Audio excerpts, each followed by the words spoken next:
صوت هواء يأتي من الشباك ماسا. أيوجد أحد بالأنحاء؟ أغلقت شباك الغرفة حتى تختفي هذه الدوشة. يبدو أني الآن أنام بهدوء راحة وسلام. وفتحت الباب بقوة وصرخت في الجلبة.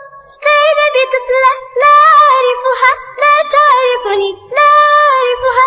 قلت لها من أنت ولما أنت في بيتي؟ قالت أنا سأعيش هنا، هذه الحقيبة وهذه أنا، لدرجة أن أخرجي، فهذه صارت غرفتي والأفضل من منزل غادري. هيا بسرعة غادري. ما هذه الطفلة الحمراء؟ ولما تنطق بالهراء؟ أنقذوني رجاء.